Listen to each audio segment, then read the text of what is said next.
तो दोस्तों culture relativism पे बात हो रही थी कि कह रहा था कि नॉर्थ ईस्ट में अलग कल्चर है, साउथ में अलग कल्चर है। जैसे फॉर एग्जांपल हिंदूज़ में तो शादी नहीं होती कुछ गोत्र तक, है ना। और मामा चाचा ऐसे लड़के की शादी नहीं होती। इस्लाम में ऐसा संभव है। कई जगह साउथ में भी ऐसा होता है। और कई जगह लोग, जापान के लोग फिश खाते हैं, कई जगह वेस्ट बंगाल में लोग राइस खाते हैं, नॉर्थ में चावल खाते हैं, साउथ में इडली डोसा खाते हैं। तो कल्चरल रिलेटिविज्म क्या है, कोई भी कल्चर अपने आप को सुपीरियर ना समझे कि ये हमारा बेस्ट वे ऑफ लाइफ है और ये सबसे बेस्ट है। तो अगर हमारे लोग जो है इंडिया एज एन गवर्नमेंट, जैसे फॉर एग्जांपल हिंदी को सुपीरियर माना था कि हिंदी एक सुपीरियर लैंग्वेज है, तो हिंदी जब पूरे पैन इंडिया पे एक लागू करने की कोशिश करी, तो वहाँ पे पूरा आंदोलन हो गया था साउथ में। एक पोटी श्रीमलू करके आदमी है जिनकी डेथ हो गई थी इस कारण, वो भूख हड़ताल में मर गए थे कि भाई हमारे को हमारी द्रविडियन सभ्यता हमें वो पसंद है। सिमिलरली अगर भारत का जो है लोग अगर ट्राइबल्स पे अपना कल्चर फोर्स करने की कोशिश करेंगे तो वो भी विद्रोह कर देंगे।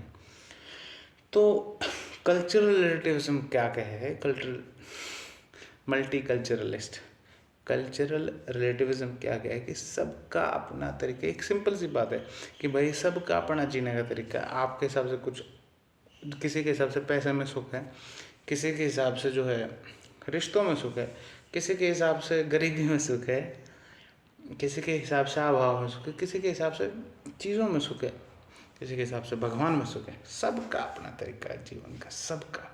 और सबको वो जीने की आज़ादी दो जब तक उनका जीने का तरीका किसी को नुकसान ना करता। फॉर एग्जांपल किसी को बीड़ी पीने भाई पी सकता है, लेकिन अगर वही बीड़ी आप बस में पियो और आपका धुआं मेरे फेफड़े में घुस जाएगा तो दिक्कत होगी। आप एक वो भी चल रहा है कि भाई तम्बाकू के पैकेट पर कैंसर हो सकता है लिख के कि तम्बाकू अलाउड है। सिमिलरली पटाखे अलाउड क्यों नहीं है? पटाखे बोले कि तो हानिकारक है, अलाउ करो। लेकिन पटाखे जब आप फोड़ोगे तो कोई बूढ़ा इंसान है जिसके बेचारे की हार्ट बीट जो ईसीजी है, जो उसका हाइपरटेंशन एंग्जाइटी, उसको दिक्कत होगी। कोई बेचारा स्टूडेंट है पढ़ेगा, लाउड स्पीकर लग रहे हैं अलग अलग जगह, वो उसको उसमें दिक्कत होगी। एक पड़ोस में घर है, उनके घर के पास वो है वाटिका है, रेजिडेंशियल एरिया में वाटिका कर ले और वहाँ पे डीजे बजने लगे तो वहाँ का एरिया डिस्टर्ब होगा। ठीक है। तो कल्चरल रिलेटिविज्म बात करें, हर एक कल्चर की रिस्पेक्ट करो, कोई कल्चर सुपीरियर नहीं है जब तक वो दूसरे को हार्म ना करे। तो अगर ऐसे ही उस परिप्रेक्ष्य में डेमोक्रेसी संभव ही है कल्चरल रिलेटिविज्म।